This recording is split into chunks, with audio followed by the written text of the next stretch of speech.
మీ అందరికీ నా నిండు వందనాలు చెల్లిస్తున్నాను. మరి దేవుడిని నమ్మిన వాళ్ళని ఎప్పుడు కూడా విడిచిపెట్టడు అనమాట. చాలా పేదరికంలో దేవుడు ఎందుకో ఎతికి ఎతికి ఎతికి ఎతికి మా ఇంటికి వచ్చాడనమాట.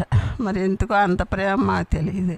ఎతికిన కానీ ప్రభా ఏంటి మా ఇంటికి వచ్చా, మా దగ్గర ఏముండే అంటే మీ హృదయాలని నేను స్వీకరిస్తున్నాను, మీ హృదయాలు నాకు చాలా ఇష్టంగా ఉన్నాయి అన్నాడు అనమాట. హృదయం అంటే ఏంటో మాకు తెలీదు, దేవుడు అంటే ఏంటో మాకు దాన్ని నేను చెప్పమట్టి నేను ఇప్పుడు చెబుతున్నాను అనమాట. దేవునికి వందనాలు చెల్లిస్తున్నాను. కుటుంబం కట్టుకున్నాము, సంఘాన్ని కట్టాము.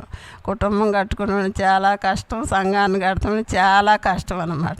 అయినప్పటికైనా దేవుడే ఉండి మాకేం తెలియదు, చదువు లేదు, జ్ఞానం లేదు, అయినా దేవుడు మాలో ఉండి నాతో ఉండి అన్నీ నేర్పించాడు. దేవునికి వందనాలు తెలుసు. దేవుడు నమ్మిన వాళ్ళ తెలివి, జ్ఞానము, చురుకుతనం ఇస్తానన్నాడు అనమాట.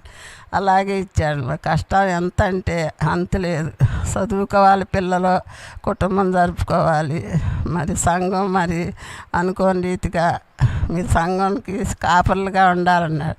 అంటే మేము ఎలా ఉంటాం మాకేం తెలుసు అంటే నేను మాట్లాడతాను, నేను చెబుతాను అని ఆయన ఆత్మ ద్వారా మాలో ఉంచి ఎప్పుడు మేము పామర్లో ఉంటాం అన్నమాట. చాలా కష్టస్థితి అంతలే చెప్పలేను అన్నమాట. ఇప్పుడు మరి అంత కష్టస్థితి లేకపోతే సాక్షి ఉండేది కాదేమో, అంత కష్టం లేకపోతే సంఘాన్ని కట్టేవాళ్ళం కాదమ్మా, తెలియదు అనమాట. సంఘం కడతామంటే ఏంటో తెలియదు. అయినప్పుడు దేవుడు మాలో ఉండి అలా నడిపించాడనమాట. ఆ పేదరికంలో పిల్లలు ఆయన బైబిల్ పట్టుకుని నువ్వు సువార్త అనేవారు. నేనే ఇంట్లో కుటుంబాన్ని ఇద్దరు మగ పిల్ల ఒక ఆడపిల్ల అని చదవాలంటే చాలా కష్టంగా ఉండేది. డబ్బులు లేవు, ఇంట్లో ఏమి ఉండేవి కాదు. ఏ పూట కాపూట ఎత్తుకోవాలని చాలా కష్టంగా ఉండేది. ఎవరో చెప్పేవాళ్ళం కాదు. ఇంట్లో గుట్టు చెప్పుకుంటే విలువ ఉండదు అన్నమాట. గుట్టు చాలా జాగ్రత్తగా పెట్టుకోవాలి.